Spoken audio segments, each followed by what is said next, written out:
Hey, Stephen Peterson here. Nothing inspires confidence just as you get ready to come on the air for somebody to say, you're going to look like that? Yeah, I'm going to look like that. Stephen Peterson here. We're talking about patterns, habits, changes, routines, process. I like immediate results. And there's some instances it happens here and there in life, and I thank God for it. But most of the time we live in routines. Our house payments due every month, got to mow the lawn every week. There's a routine and a process. And if you change one pattern, if you get rid of one pattern that doesn't work and put a new pattern in that isn't comfortable at the start, that isn't natural, your life can just explode with positive possibilities. And that's what this whole program's about. I've only got 14 minutes and 14 minutes and 30 seconds or so to tell you. And so if you want to get a hold of me, it's patternsforprogress@gmail.com. Patternsforprogress@gmail.com. I'm Stephen Peterson. Got my little notebook here, and I've got my little acorn. The acorn's to remind me and to remind you. Every opportunity in life, you'll see it as an acorn or you'll see it as an oak tree, what it could become. If you only see it as an acorn, you go, oh man, there's acorns everywhere. But if you see it as an oak tree, you go, oh, this could be a once in a lifetime or a once in a year opportunity for me to really grow, for me to break through, for me to succeed. But it starts with how you see things. My little notebook, it's to remind me, that's the one pattern I'm working on more than one. I'm telling you to work on one at a time. But this is 21 days. I can't remember if this is 21 days or 28 days. Some of these patterns are 21, some of them are 28. Write down 3 things you're grateful for. Say them out loud. Read them. Talk to yourself. Say, I got them every day. And in 21 days, you'll have a happier mindset. I'm working on myself. I'm day number 9 or day number 10, and I'm working on it every day. Now, this was sent to me. I don't know who compiled this list, but I like the list. And it's patterns of successful people and patterns of unsuccessful people, and they're opposite patterns. And I think in here, when I read, I don't know if I'll read them all. What is there, 9 or 10? I think you'll see yourself either, oh man, I got to get rid of that pattern, or you say, oh, I'm doing that pattern. That's a good pattern. I'm going to keep doing that. I'm telling you, incremental change is the way to go. I want everything instantaneous, instant. I don't want it overnight. I want next minute shipping. But most things in life, transformation is a process. It's not an event. You can go to a great event, and I love hearing these public speakers and motivational speakers, and I go to them and I get all fired up. But change doesn't happen. It's not because the speaker's bad. The speaker's just talking about possibilities, and this is what you could become, and this is what you could have if you start one thing. So here's the first one, and I got to get this one out of the way. These are a list of successful people versus unsuccessful. Now, if your idea of success is sitting by the ocean, fishing every day, and just barely getting by, then that's okay. I'm not trying to tell you to have my definition. I'm just trying to tell you to identify it. My brother-in-law, Bill Ike, he wanted to be a photographer. He liked painting, but he had 6 kids in California, so he worked at IBM. I think he hated every minute of it. I wished he'd changed jobs. Instead, he changed ties to bug them at IBM. He wore a bolo tie because it was required to wear a tie at that time. Rode a motorcycle. He was the only one in IBM riding a motorcycle. And somebody drunk hit and killed him years ago. Now, that's not positive, but what I'm telling you, if he'd changed one thing, just changed jobs. When he died, I had to go through his taxes and go through his papers, and he was making more money as a photographer than he did at IBM. But he told himself, I can't leave IBM. I'll fail. My 6 kids, maybe they wouldn't eat. But he'd still be alive. I'm not blaming IBM. I'm just saying that was a bad fit. Bill Ike and IBM. You and IBM might be a perfect fit. Is IBM still in business? Hopefully they are. So this is the first one. Read every day or watch TV every day.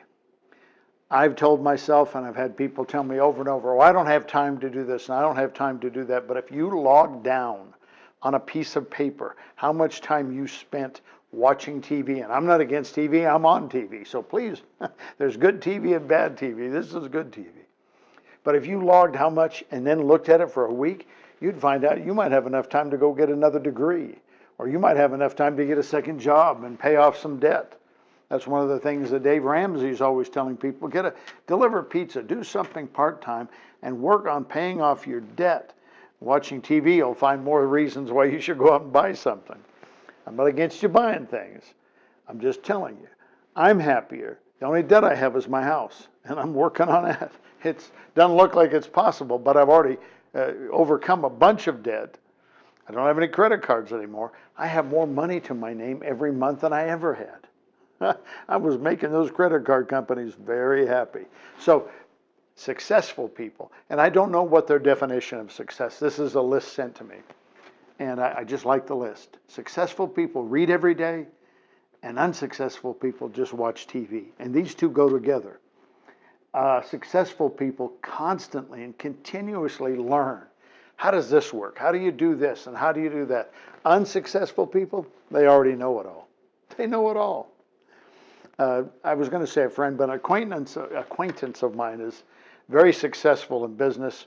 He has his own private plane. And he told me a story that he flew somewhere down south to meet his out-of-work nephew. He had to send him money for a rental car, had to send him money for gas, and when they met at the airport, and this is probably a private airport, got his own little jet, and the nephew told my acquaintance all the reasons why what he does wouldn't work.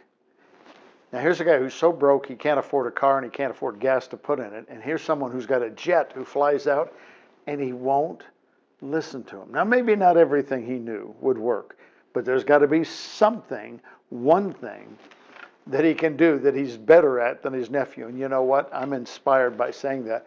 I'm going to go check out my friend's website when this is over, and I'm going to purposely, intentionally learn something today from him that I don't know. Now, I know some things he doesn't know, but he knows some things I don't know. And as soon as this is done, I'm going to go to his website and say, I'm going to find something. I haven't been there. I used to go visit it all the time. And so I think that's my mindset. Well, you know, I know this guy a little bit. Listen, he's very, very sharp in the area of finances. I'm going to learn something today, within an hour of this program being over, about finances from that acquaintance of mine I didn't know. See, you don't know everything. Insecurity says, oh, you can't learn from anybody. If you're secure and confident, you say to yourself, everybody knows something I don't know. Now, maybe I don't need to know it, but everybody knows something I don't know. And so why don't I find out? And I'm going to go to my friend's website. And if you want to know what that website is, you email me at patternsforprogress@gmail.com and I'll send you the link. If you want this list, email me at patternsforprogress@gmail.com and I'll send you the list. Okay, that's how we communicate. So, read every day instead of watch TV, purposely. I'm not telling you to cut TV out. I'm just saying put reading in 10. And don't put in, I'm going to read 2 hours a day. Read 10 minutes a day before you try to read 2 hours. Try 10 minutes. You're just trying to establish a habit. And all good habits start in small, incremental chunks. Not I'm going to run a marathon today. I'm going to run down the block and come back. See if you can do that. Successful people talk about ideas. Unsuccessful people talk about people. I like to go on Facebook and there's a number of relatives I have, and it's just easier to keep track of them on Facebook. But I can't get to their little posts because of all the angry people, liberals and conservatives, who are constantly posting one thing after another, how horrible the president is or how wonderful the president is. Listen, start coming up with ideas.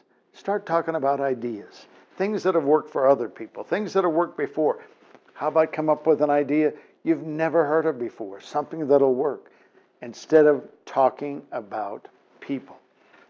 And these two go together. Not all of these are paired, but these two are paired too. Successful people look for solutions. Unsuccessful people complain about problems. Oh, nothing can be done. I left, I would call him a friend of mine today, and he told me the economy's so bad there's no jobs to be had anywhere.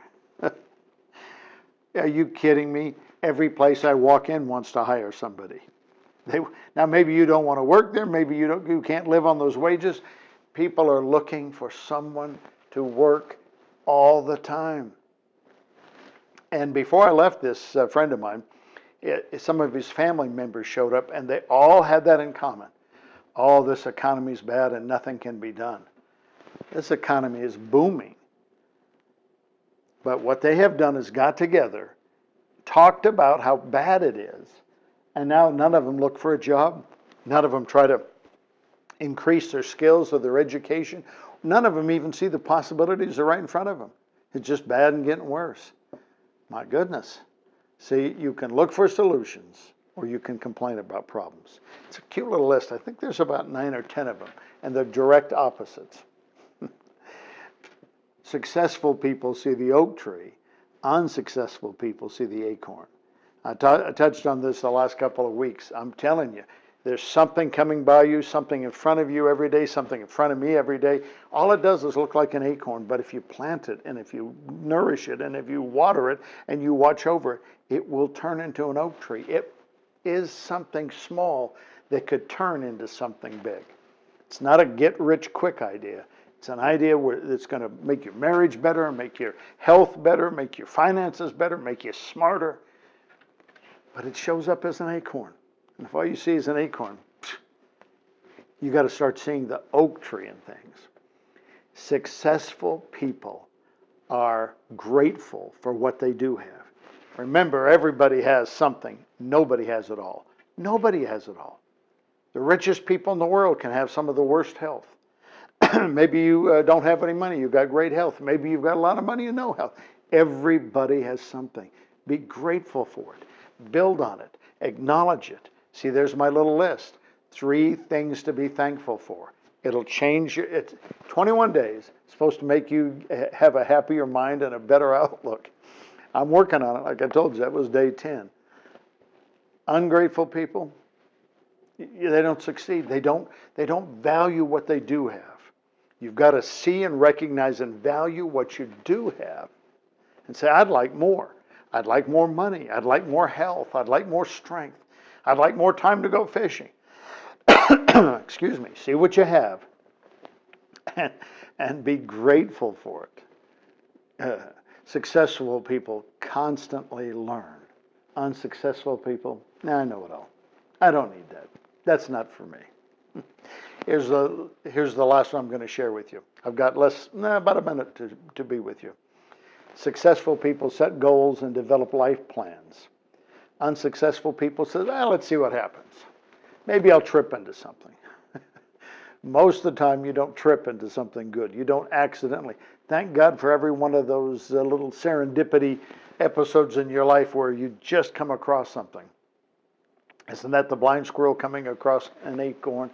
But you don't want to set your life. You're not a blind squirrel. You're not an old dog. You can learn new tricks. Do you know how many times a week somebody says to me, well, you can't teach an old dog new tricks? Not trying to teach an old dog. I'm trying to teach me, and I'm trying to teach you something new. When was the last time you did something for the very first time? I'm Stephen Peterson. This program's called Patterns for Progress. And if you want to get a hold of me, and I wish you would, patternsforprogress@gmail.com. Should be there on the screen. Patternsforprogress@gmail.com. I'll send you the link for this list or the link for the little idea, getting happier in 21 days. And tell me how you're doing, where you're succeeding, where you're struggling. Again, Stephen Peterson, Patterns for Progress. I hope to see you again next week. Thank you.